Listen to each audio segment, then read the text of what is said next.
नमस्कार दोस्तों, आप लोग को जोहार एग्जाम में स्वागत है दोस्तों। तो चलिए दोस्तों, आज हम लोग झारखंड महिला सुपरवाइजर होम साइंस का मैराथन क्लास करेंगे दोस्तों। इसमें हम लोग पार्ट 1 करेंगे। इसमें 2 पार्ट रहेगा दोस्तों, पार्ट 1 और पार्ट 2। तो इसमें पार्ट 1 में मोस्ट 100 क्वेश्चन है दोस्तों। आप लोग को सिलेबस के अकॉर्डिंग ये है दोस्तों, समझे। जो होम साइंस में आप लोग को लेडी सुपरवाइजर में जो भी सिलेबस है वो यूनिट वाइज से आप लोग उठाया गया है ये दोस्तों।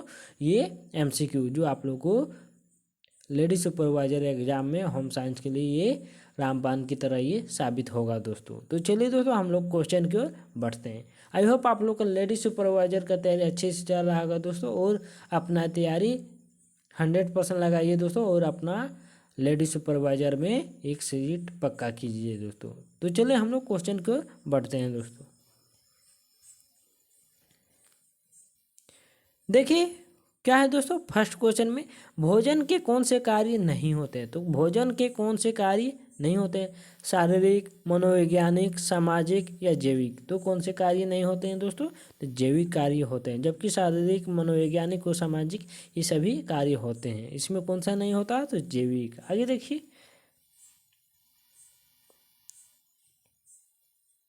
देखिए निम्नलिखित में कौन सा पोषक तत्व शरीर के लिए ऊर्जा का मुख्य स्रोत है। तो कौन सा है दोस्तों, प्रोटीन, वसा, कार्बोहाइड्रेट, विटामिन। तो कौन सा है, ये कार्बोहाइड्रेट है। आगे देखिए,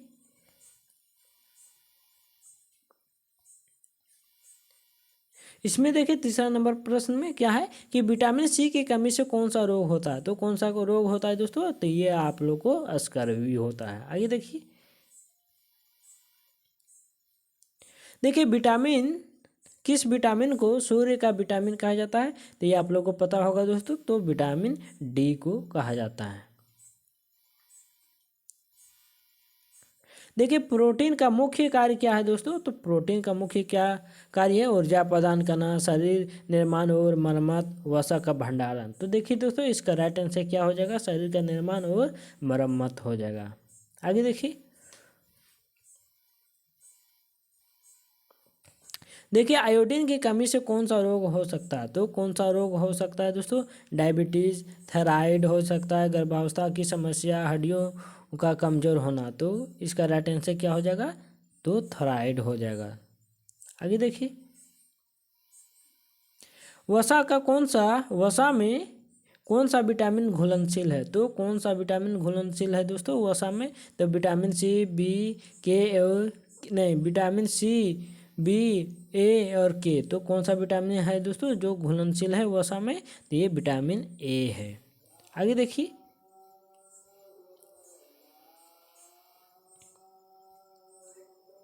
शरीर के लिए आवश्यक पानी की मात्रा क्या होती है। तो शरीर के आवश्यक के लिए पानी की मात्रा क्या होना चाहिए दोस्तों, तो 2 से 3 लीटर होनी चाहिए।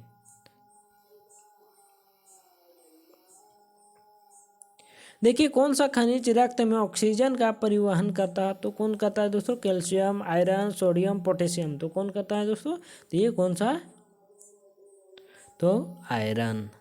आगे देखिए,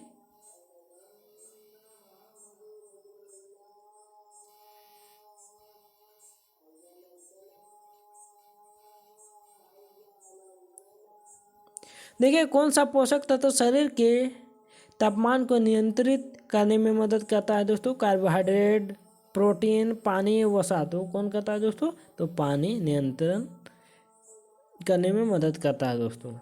आगे देखिए,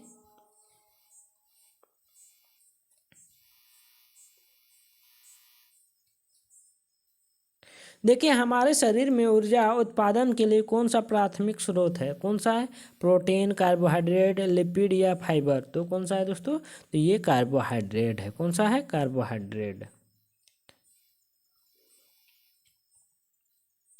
देखिए कौन से पोषक तत्व का पाचन नहीं होता है और यह आंतों में स्वास्थ्य में सुधार करता है। तो कौन सा है, प्रोटीन, कार्बोहाइड्रेट, फाइबर या लिपिड। तो कौन सा है, ये फाइबर है। आगे देखिए,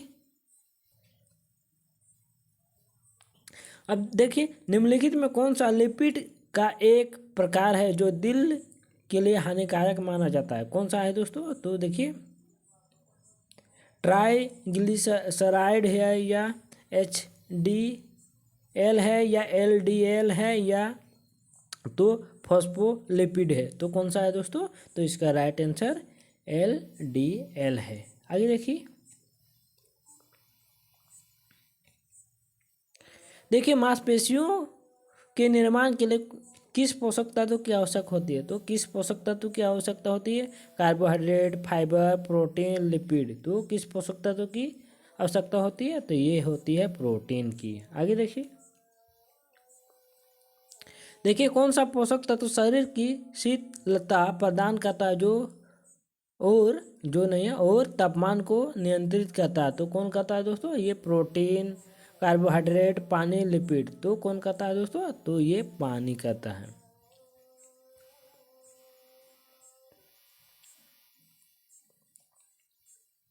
अब देखिए यहाँ देखिए विटामिन डी की कमी से कौन सा रोग होता है? तो विटामिन डी की कमी से कौन सा रोग होता है दोस्तों? तो ये होता है रिकेट्स होता है।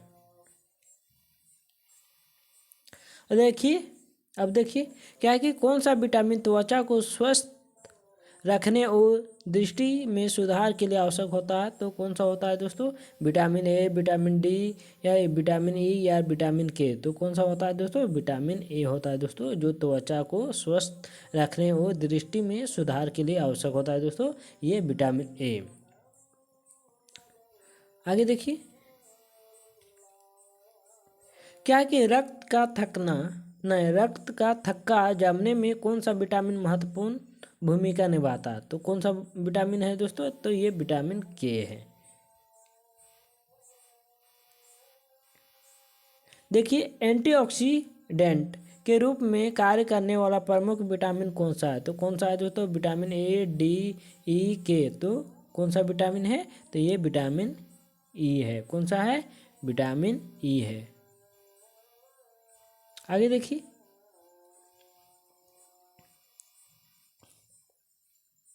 देखिए शरीर में कैल्शियम के अवशोषण के लिए कौन सा विटामिन आवश्यक है? तो शरीर में कैल्शियम के अवशोषण के लिए कौन सा विटामिन आवश्यक है दोस्तों? तो vitamin A, vitamin C, vitamin D, vitamin K. तो कौन सा विटामिन है दोस्तों? तो विटामिन के है। आगे देखिए थायमिन की कमी से कौन सी बीमारी होती है? तो थायमिन की कमी से कौन सी बीमारी होती है? Beriberi scurvy, rickets, anaemia. तो कौन सी बीमारी होती है दोस्तों? तो थायमिन की कमी से कौन सी बीमारी? ये आप लोग को बेरी होती है।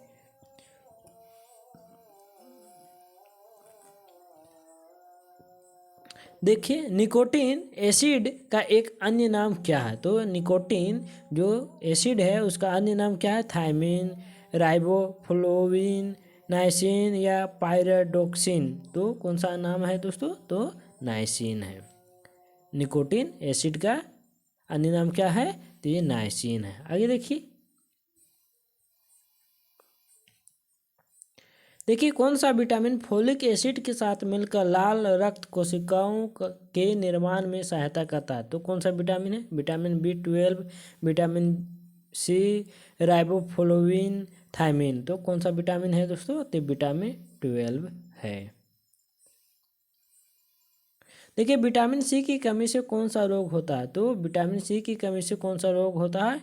तो स्कर्वी होता है। कौन सा? आप लोग को पता होगा, देखे होंगे तो पिछले क्वेश्चन में। तो कौन सा होता है दोस्तों? ये स्कर्वी होता है। आगे देखिए क्या है कि क्वेश्चन में निम्नलिखित में कौन सा विटामिन तंत्रिका तंत्र के कार्य में सहायक है? तो कौन सा है दोस्तों? ये थायमिन, राइबोफ्लोविन, फोलेट या विटामिन सी है। तो कौन सा है दोस्तों? ये थायमिन है।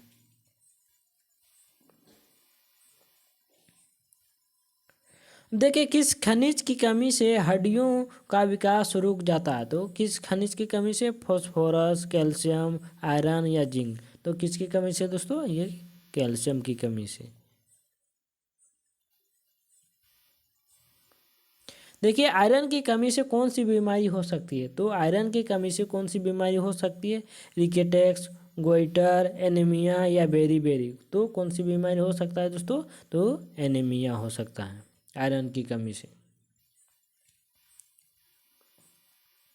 देखिए शरीर में कौन सा खनिज थायराइड हार्मोन के उत्पादन के लिए आवश्यक है? तो कौन सा है दोस्तों? जिंक है, आयरन है, आयोडीन है या सोडियम है? तो कौन सा है दोस्तों जो थायराइड हार्मोन में उत्पादन की आवश्यक है? तो ये आयोडीन है। अब देखिए निम्नलिखित में कौन सा खनिज एंजाइमों की संरचना में शामिल होता है और इम्यून सिस्टम के लिए महत्वपूर्ण है दोस्तों? तो कौन सा है? Calcium, phosphorus, zinc, copper. तो कौन सा है दोस्तों? ये जिंक है।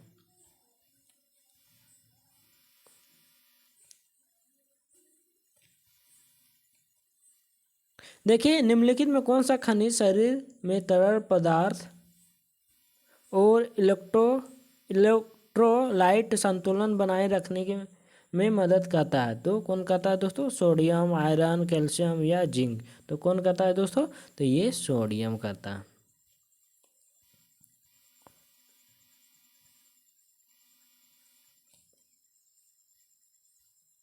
देखिए शरीर में जल की कुल मात्रा का कितने प्रतिशत हिस्सा है दोस्तों? तो कितने प्रतिशत है दोस्तों? शरीर में जल की कुल मात्रा कितने प्रतिशत का हिस्सा है दोस्तों? तो ये आप लोग को कितना है दोस्तों शरीर में?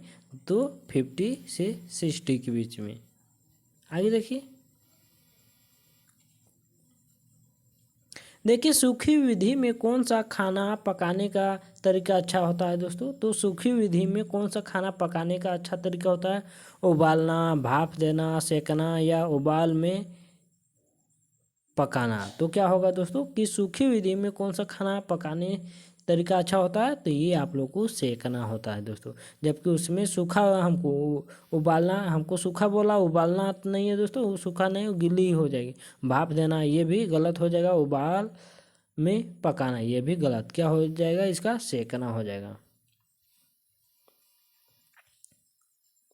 अब देखिए क्या है, पोषण गुणवत्ता बढ़ाने के लिए किस विधि का प्रयोग किया जाता है? तो किस विधि का? तलना, किण्वन, माइक्रोवेव या उबालना। तो किस विधि का उपयोग किया जाता है दोस्तों पोषण गुणवत्ता बढ़ाने के लिए?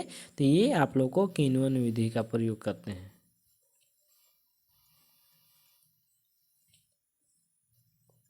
देखिए संतुलित आहार का क्या अर्थ है? तो इसका क्या अर्थ है दोस्तों? संतुलित आहार का क्या अर्थ है? तो केवल कार्बोहाइड्रेट युक्त आहार, सभी पोषक तत्वों के उचित अनुपात में सेवन, केवल प्रोटीन युक्त आहार, केवल वसा युक्त आहार। तो इसका राइट आंसर क्या होगा दोस्तों? तो ऑप्शन नंबर कौन सा हो जाएगा? संतुलित आहार का क्या अर्थ है? तो इसका अर्थ है आप लोग को सभी पोषक तत्वों को उचित अनुपात में सेवन। आगे देखिए,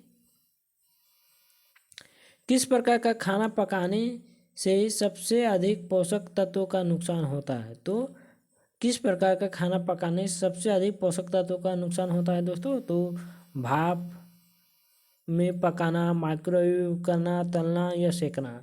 तो किससे होता है दोस्तों? तो ये तलना से होता है।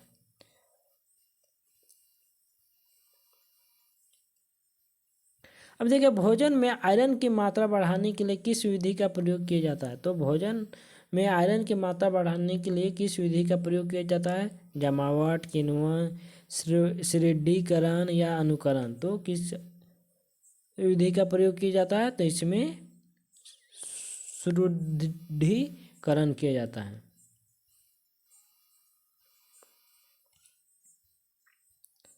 माइक्रोवेव कुकिंग का मुख्य लाभ क्या है? तो माइक्रोवेव कुकिंग का क्या लाभ है दोस्तों? तो भोजन जल्दी पकाता है, खाना ताज़ा रहता है, पोषक तत्व नहीं खोते हैं उपरोक्त में सभी। तो इसका राइट आंसर क्या हो जाएगा दोस्तों कि माइक्रोवेव कुकिंग का मुख्य लाभ क्या है? कि भोजन जल्दी पकता है। ये सभी है दोस्तों, सही है दोस्तों कि खाना भी ताज़ा रहता है उसमें, कुकर में। जो पोषक तत्व नहीं खोते हैं उसमें पोषक तत्व नहीं खोते हैं। तो इसका राइट आंसर उपरोक्त में सभी हो जाएगा। आगे देखिए,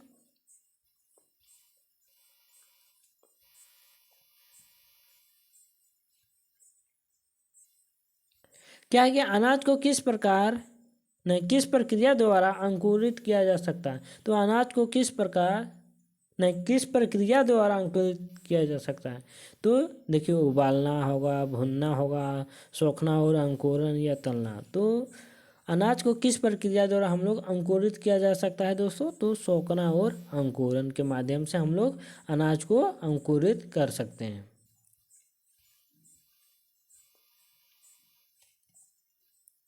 देखिए, आहार में पोषक तत्वों को बढ़ाओ किस तकनीक द्वारा किया जा सकता है? तो किस तकनीक द्वारा किया जा सकता है दोस्तों? सूखा खाना, शुद्धि शुद्धिकरण, सेकना या तलना। तो इसका राइट आंसर क्या हो जाएगा? तो आप लोग को ऑप्शन नंबर बी हो जाएगा करेक्ट आंसर। देखिए, अंकुरन किस खाद्य समूह के लिए उपयोगी है? तो किसके लिए है दोस्तों? तो ये आप लोग को अंकुरन किस खाद्य समूह के लिए उपयोगी है? तो ये आप लोग को फल, अनाज, मांस, डेयरी उत्पादन। तो किसके लिए है दोस्तों? तो ये आप लोग को अनाज के लिए। आगे देखिए, क्या है कि जीएम खाद्य क्या है? तो क्या है दोस्तों? जीएम खाद्य क्या है? तो ये आप लोग को संशोधित जीन वाले खाद्य हैं, केवल उबले हुए खाद्य हैं, जैविक खाद्य हैं, ताजे फल और सब्जियां हैं। तो क्या है दोस्तों? जीएम खाद्य क्या है? तो ये है संशोधित जीन वाले खाद्य है। आगे देखिए,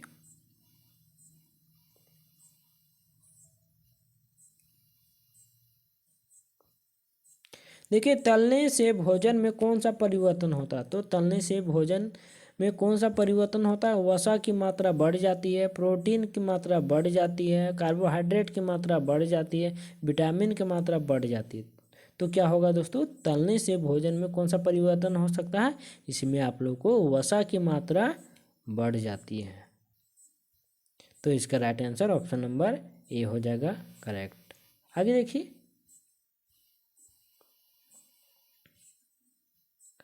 क्या है कि मांसाहारी खाद्य समूह को किस प्रकार का पोषक तत्व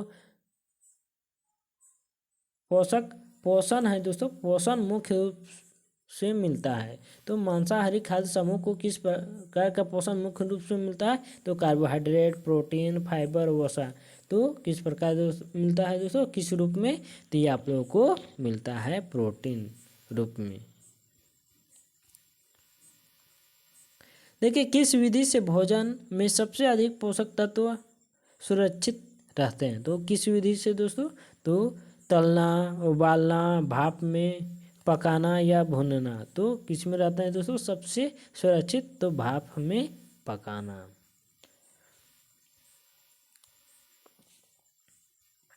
देखिए, सब्जियों को पकाने से पहले उन्हें छोटे टुकड़ों में काटने से किस पोषक तत्व का नुकसान होता है?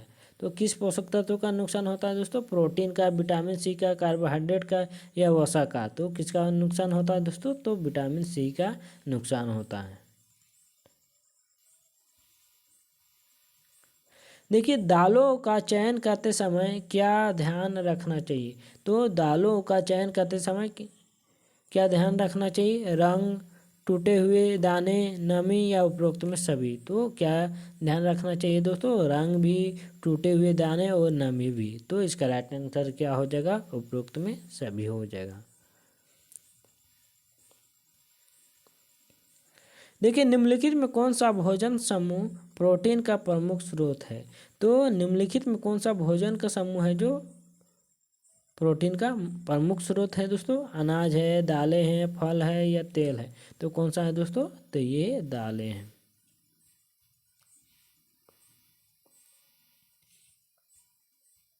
देखिए, भारत में किस आयु वर्ग के लिए सबसे अधिक कैलोरी की आवश्यकता होती है? तो शिशु 0 से 1 वर्ष, किशोरावस्था में 14 से 18 वर्ष में, या वयस्क पुरुष में 19 से 30 वर्ष में, या गर्भवती महिलाएं में। तो किस में होता है दोस्तों कि कैलोरी की सबसे अधिक? तो इसमें आप लोगों को होता है गर्भवती महिलाएं के लिए। देखिए, भोजन योजना में फूड एक्सचेंज लिस्ट का उपयोग किसके लिए किया जाता है? तो ये किसके लिए उपयोग किया जाता है दोस्तों? फूड एक्सचेंज लिस्ट का उपयोग किसके लिए किया जाता है? देखिए, कैलोरी क्या है इसमें? कैलोरी की गणना करने के लिए, भोजन की विविधता बढ़ाने के लिए, खाद्य पदार्थों की अदला बदली के लिए, पोषण में गुणवत्ता बनाए रखने के लिए। तो किसके लिए होता है दोस्तों? तो ये होता है आप लोग को खाद्य पदार्थ की अदला बदली के लिए। देखिए, निम्नलिखित में कौन सा तत्व भोजन योजना को प्रभावित करता है? तो कौन सा तत्व है जो भोजन योजना को प्रभावित करता है? आय और बजट,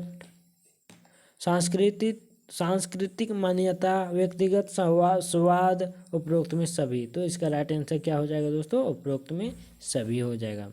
आय और बजट भी हो जाएगा, सांस्कृतिक मान्यताएं भी हो जाएगा और व्यक्तिगत स्वाद भी हो जाएगा।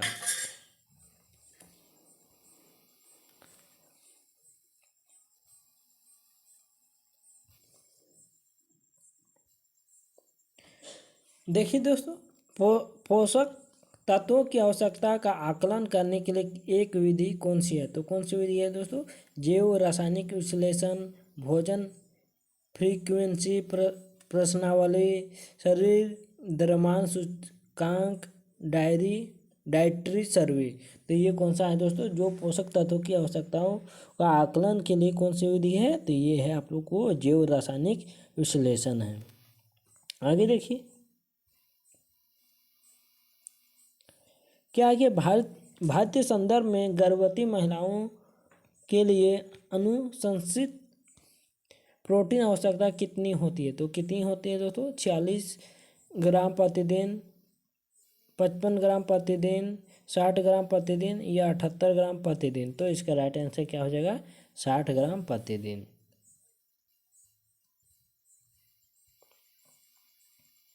देखिए, निम्नलिखित में कौन सी वसा में घुलनशील विटामिन नहीं है? तो वसा में कौन सा है जो घुलनशील विटामिन नहीं है दोस्तों? तो ये आप लोग कौन सा है? विटामिन ए, सी, डी या ई। तो कौन सा विटामिन नहीं है जो वसा में घुलनशील नहीं है दोस्तों? तो ये आप लोग को विटामिन सी है, जबकि नहीं, विटामिन सी है ना, तो ऑप्शन नंबर बी है ये। तो विटामिन ए, डी और ये सब वसा में घुलनशील है दोस्तों, जबकि विटामिन सी वसा में घुलनशील नहीं है। आगे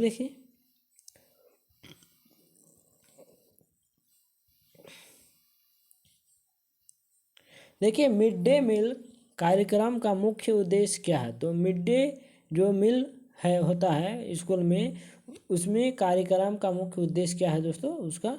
तो देखिए, स्कूली बच्चों की उपस्थिति बढ़ाना, बच्चों को पोषण प्रदान करना, बाल मजदूरी को कम करना या उपरोक्त में सभी। तो इसका राइट आंसर क्या हो जाएगा दोस्तों? उपरोक्त में सभी। कि स्कूली बच्चों की उपस्थिति बढ़ाना, मिड डे मील के सहायता से बच्चों को पोषण प्रदान करना और बाल मजदूरी को कम करना। तो इसका राइट आंसर उपरोक्त में सभी, ये तीनों सही है दोस्तों। इसका उद्देश्य है दोस्तों क्या है? मिड डे मील का। आगे देखिए, डेयरी उत्पादों में प्रमुख रूप से कौन सा तत्व पाया जाता है? तो कौन सा तत्व पाया जाता है दोस्तों? प्रोटीन, विटामिन सी, कैल्शियम या फाइबर। तो कौन सा पाया जाता है दोस्तों? डेयरी उत्पादों में प्रमुख रूप से कौन सा तत्व पाया जाता है? तो ये आप लोग को कैल्शियम पाया जाता है। देखिए, भारतीय संदर्भ में वैक्सों के लिए प्रतिदिन कैलोरी की आवश्यकता क्या होती है? तो कितने कैलोरी की आवश्यकता होता है दोस्तों? 1600, 1800 किलो कैलोरी या 2000 से 24 किलो कैलोरी या 2500 से 3000 के बीच में किलो कैलोरी या 3000 से 3500 के बीच में किलो कैलोरी। तो कितने कैलोरी की आवश्यकता होती है दोस्तों? तो प्रतिदिन। तो ये आप लोग को 2000 से 2400 के बीच में इतना कैलोरी की आवश्यकता होती है। देखिए, खमीर किस प्रकार के जीवों का उदाहरण है? तो खमीर किस प्रकार के जीवों का उदाहरण है दोस्तों? वायरस का, कवक का, जीवाणु का या शैवाल का? तो किस प्रकार का है दोस्तों? तो ये कवक का है।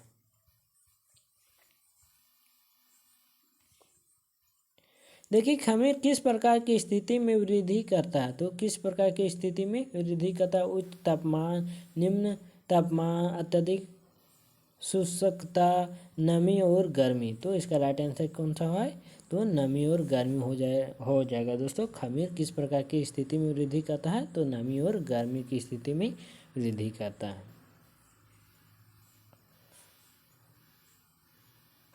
देखिए क्या मोल्ड किसके द्वारा खाद्य पदार्थों को संरक्षित करने में मदद करता है? तो कौन सा है दोस्तों? किण्वन, विघटन, दाब या रेफ्रिजरेशन।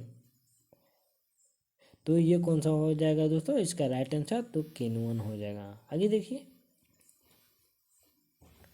अब देखिए खाद्य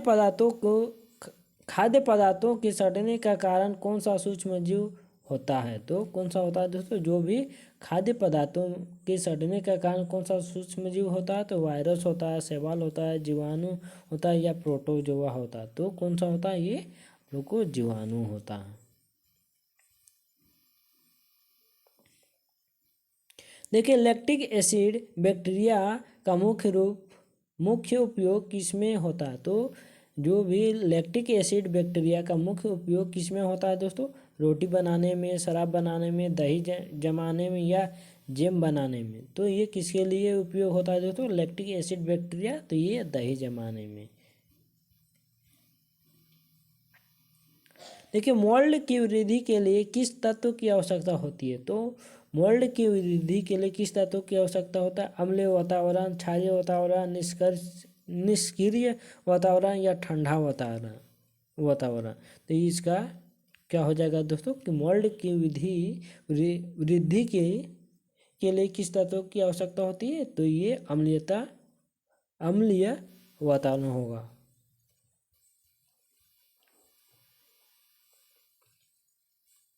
अब देखिए खाद्य पदार्थों की पैकेजिंग में कौन से सूक्ष्मजीव का खतरा होता है? तो कौन सा सूक्ष्मजीव का खतरा होता है इसमें? मोल्ड, खमीर, जीवाणु, सभी। तो इसका राइट आंसर क्या हो जाएगा दोस्तों? तो ये सभी हो जाएगा।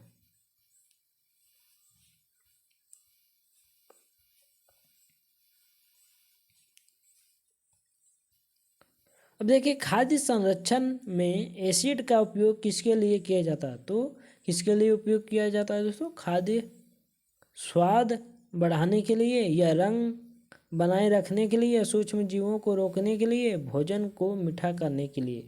तो ये किसके लिए किया जाता है दोस्तों? खाद्य संरक्षण में एसिड का उपयोग तो आप लोग को सूक्ष्म जीवों को रोकने के लिए। किसके लिए? सूक्ष्म जीवों को रोकने के लिए। आगे देखिए मोल्ड की वृद्धि के लिए सबसे उपयुक्त तापमान क्या है? तो सबसे उपयुक्त तापमान क्या है दोस्तों? तो इसमें 25 डिग्री सेल्सियस से 30 डिग्री सेल्सियस के बीच में। देखिए खमीर किस प्रकार के खाद्य पदार्थों में अधिकता से पाया जाता है? तो डेयरी उत्पाद में, फल और रस में, अनाज में या मांस में। तो किस में पाया जाता है दोस्तों? फल और रस में। देखिए खाद्य प्रसंस्करण में स्वच्छता का मुख्य उद्देश्य क्या होता है? तो क्या होता है? स्वाद बढ़ाना, लागत घटाना, सूक्ष्म जीवों को रोकना, पैकेजिंग में सुधार। तो क्या होगा दोस्तों कि खाद्य जो प्रसंस्करण में स्वच्छता का मुख्य उद्देश्य क्या है? तो ये आप लोग को है सूक्ष्म जीवों को रोकना। आगे देखिए,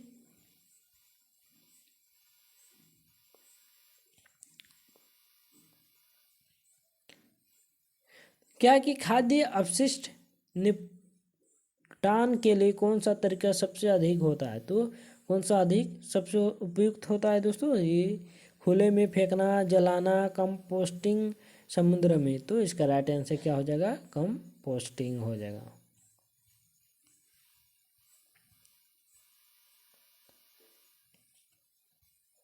देखिए खाद्य प्रसंस्करण में हाथ धोने के लिए किस प्रकार के साबुन का उपयोग किया जाना चाहिए दोस्तों? तो साधारण साबुन, जीवाणुरोधी साबुन, हर्बल साबुन, कोई भी साबुन। तो इसका राइट आंसर क्या हो जाएगा?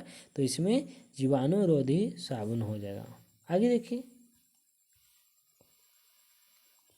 खाद्य प्रसंस्करण इकाइयों में कचरे के प्रबंधन के लिए सबसे महत्वपूर्ण कदम क्या है? तो क्या कौन सा कदम है दोस्तों? तो कचरे को बाहर फेंकना, कचरे को जलाना, कचरे को पुनः चक्रित करना या कचरे को जमीन में दबाना। तो इसका राइट आंसर क्या हो जाएगा दोस्तों?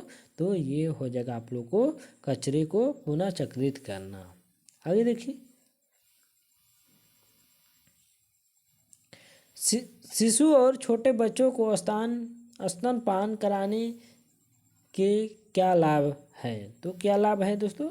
बच्चे की रोग प्रतिरोध क्षमता बढ़ाना, मातृ वजन में वृद्धि, पाचन तंत्र को कमजोर करना, नींद की समस्या को पैदा करना। तो क्या हो जाएगा दोस्तों इसका राइट आंसर?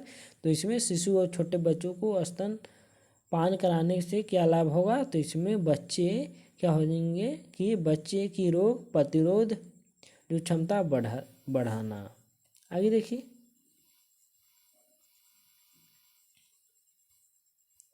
देखिए विश्व स्वास्थ्य संगठन WHO के अनुसार शिशु को कितने महीने तक केवल स्तनपान कराने की सलाह दी जाती है? तो कितने महीने दोस्तों? 3 महीने, 6 महीने, 12 महीने या 18 महीने। तो कितने महीने? 6 महीने।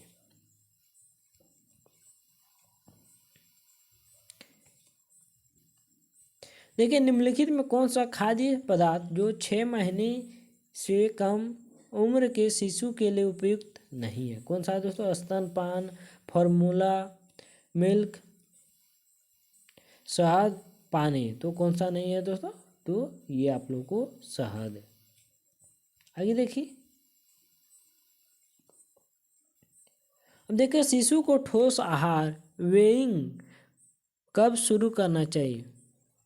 तो कब शुरू करना चाहिए दोस्तों? जन्म के समय पर, 4 महीने पर, 6 महीने पर, 1 साल बाद। तो इसका राइट आंसर क्या हो जाएगा? तो 6 महीने पर। आगे देखिए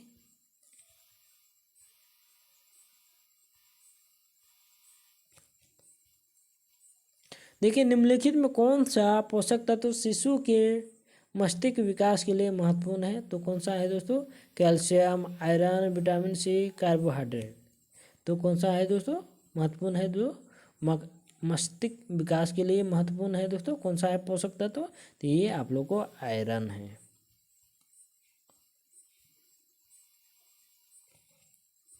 देखिए शिशु और छोटे बच्चे के लिए पूरक आहार शुरू करते समय किस प्रकार का आहार प्राथमिकता में होना चाहिए? तो किस प्रकार होना चाहिए दोस्तों? अधिक शर्कर वाला, ऊर्जा और पोषक तत्वों में भरपूर, केवल ठोस आहार, केवल द्रव्य आहार। तो इसका राइट आंसर क्या हो जाएगा दोस्तों? ऊर्जा और पोषक तत्वों से भरपूर। ऑप्शन नंबर बी करेक्ट हो जाएगा।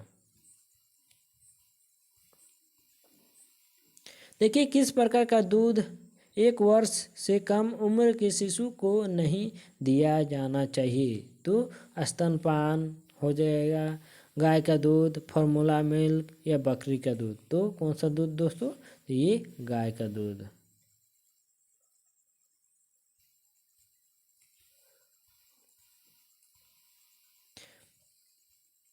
देखिए कंगारू मदर केयर पद्धति का मुख्य उद्देश्य क्या है दोस्तों? तो शिशु को ठोस आहार देना या शिशु के तापमान को बनाए रखना, माता के वजन में वृद्धि करना, शिशु के बाल काटना। तो इसका राइट आंसर क्या हो जाएगा दोस्तों? तो ऑप्शन नंबर देखिए इसमें क्या है कि कंगारू मदर केयर पद्धति का मुख्य उद्देश्य क्या है? तो शिशु को ठोस आहार देना। देखिए तो इसका राइट आंसर हो जाएगा दोस्तों कि शिशु के तापमान को बनाए रखना।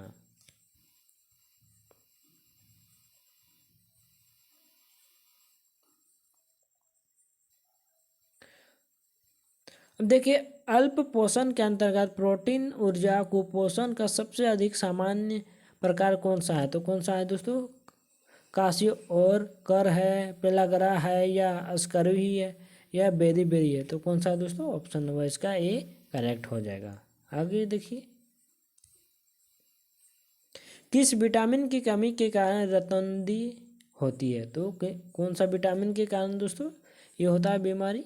तो vitamin C, vitamin B12, vitamin A, vitamin D. तो किस विटामिन के कारण होता है दोस्तों? तो ये विटामिन ए की कमी से। आगे देखिए, प्रोटीन ऊर्जा कुपोषण मुख्य रूप से किस आयु वर्ग को प्रभावित करता है? तो नवजात शिशु, किशोर, वयस्क, बुजुर्ग। तो इसका राइट आंसर कौन सा हो जाएगा? तो ये नवजात शिशु हो जाएगा। देखिए, आयोडीन की कमी से होने वाले विकार को क्या कहा जाता है? तो क्या कहा जाता है दोस्तों? स्कर्वी, घेंघा, रिकेट्स या पेलेग्रा। तो क्या कहा जाता है दोस्तों? तो घेंघा कहा जाता है। देखिए, पोषण एनीमिया का प्रमुख कारण क्या है? तो प्रमुख कारण क्या है दोस्तों? आयरन की कमी, कैल्शियम की कमी, विटामिन डी की कमी, प्रोटीन की कमी। तो इसका राइट आंसर क्या हो जाएगा? आयरन की कमी हो जाएगा।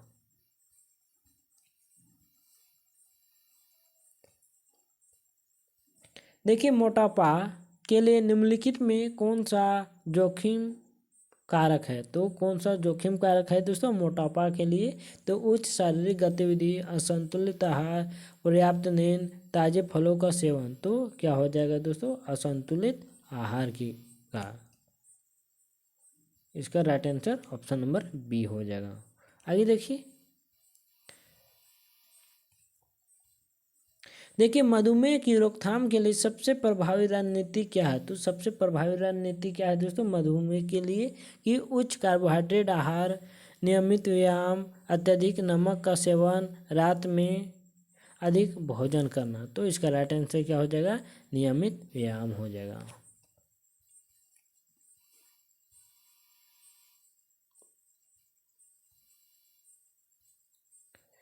देखिए, विटामिन ए की कमी से बचने के लिए किस खाद्य पदार्थ का सेवन किया जाना चाहिए? तो किस खाद्य पदार्थ का सेवन किया जाना चाहिए दोस्तों? चावल, गाजर, रोटी, मछली। तो किसका हुआ सेवन किया जाना चाहिए? विटामिन ए की कमी से बचने के लिए तो ये गाजर।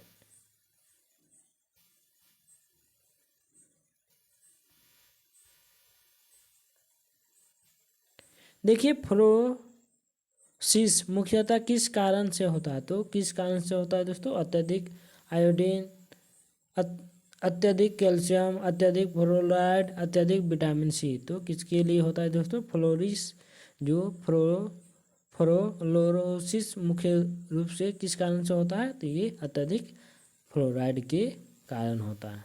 आगे देखिए, कोरोनरी हृदय रोग एक प्रकार का प्रमुख कारण क्या है दोस्तों? तो क्या है दोस्तों? कम वसा वाला आहार, धूम्रपान, अधिक पानी का सेवन। आगे देखिए, ऑप्शन नंबर डी में क्या है? नियमित व्यायाम। तो इसका राइट आंसर क्या होगा हो जाएगा दोस्तों? तो धूम्रपान हो जाएगा।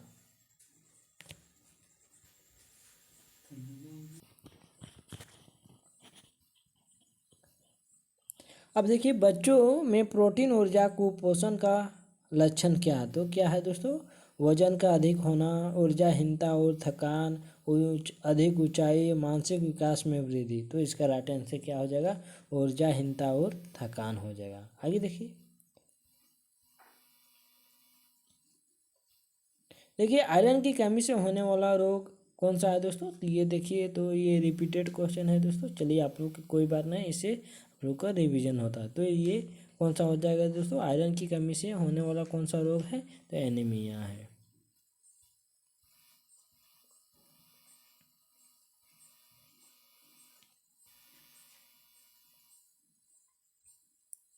देखिए, स्तनपान कराने वाली माताओं के लिए प्रतिदिन कितनी अतिरिक्त कैलोरी की आवश्यकता होती है? तो कितनी होती है दोस्तों? 200 कैलोरी, 300 कैलोरी, 500 कैलोरी या 700 कैलोरी। तो कितनी कैलोरी की आवश्यकता होती है? तो उन लोगों को 500 कैलोरी की। देखिए, निम्नलिखित में कौन सा विटामिन स्तनपान कराने वाली माताओं के लिए महत्वपूर्ण है दोस्तों? तो कौन सा विटामिन है दोस्तों? तो ये vitamin A, vitamin B12, vitamin C, vitamin D. तो कौन सा विटामिन है दोस्तों? तो विटामिन डी है। देखिए, दूध पिलाने वाली माताओं के को किस प्रकार की वसा का सेवन बढ़ाना चाहिए? तो किस प्रकार का सेवन बढ़ाना चाहिए? Trans fat, saturated fat, unsaturated fat या कोई भी नहीं? तो किसका सेवन बढ़ाना चाहिए दोस्तों? अनसैचुरेटेड फैट का सेवन बढ़ाना चाहिए। देखिए, निम्नलिखित में से कौन सा कारक शिशु के जन्म वजन को प्रभावित करता है? तो कौन सा करता है दोस्तों? माता की आयु, माता का पोषण स्तर, माता की जीवन शैली या उपरोक्त में सभी? तो इसका राइट आंसर क्या हो जाएगा दोस्तों? उपरोक्त में सभी हो जाएगा। किस शिशु के जन्म के वजन को प्रभावित कौन करता है? माता की आयु भी, माता का पोषण स्तर भी और माता की जीवन शैली। तो इसका राइट आंसर क्या हो जाएगा? उपरोक्त में सभी हो जाएगा।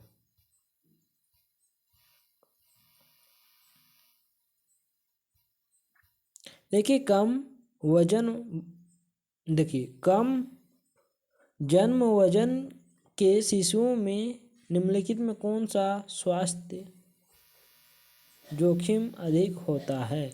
तो कौन सा होता है दोस्तों? इसमें देखिए, मोटापा, हृदय रोग, संक्रमण, मधुमेह। तो इसमें कौन सा हो जाएगा दोस्तों? इसका राइट आंसर तो संक्रमण हो जाएगा।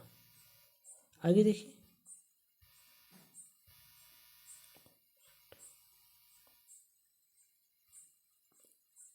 देखिए, कोलोस्ट्रम जो जन्म के बाद पहले दिनों में उत्पन्न होता है में निम्नलिखित में क्या शामिल है? तो क्या शामिल है? उच्च वसा, उच्च प्रोटीन, उच्च कार्बोहाइड्रेट, कोई भी नहीं? तो इसका राइट आंसर क्या हो जाएगा? उच्च प्रोटीन हो जाएगा।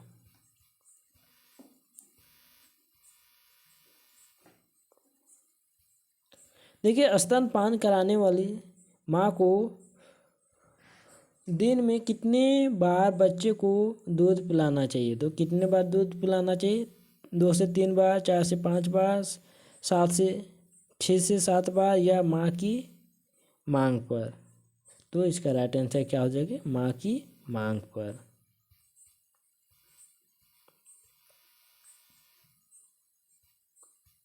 देखिए, बुजुर्गों के पोषण संबंधित आवश्यकताएं और बुजुर्गों को अपने आहार में किस प्रकार के प्रोटीन की आवश्यकता होती है? तो किस प्रकार की प्रोटीन की आवश्यकता होती है? उच्च गुणवत्ता वाला प्रोटीन, कम गुणवत्ता वाला प्रोटीन, कोई भी प्रोटीन नहीं या उपरोक्त में कोई भी नहीं? तो इसका राइट आंसर क्या हो जाएगा दोस्तों? उपरोक्त में। तो इसका देखिए ऑप्शन नंबर ए हो जाएगा, उच्च गुणवत्ता वाला प्रोटीन।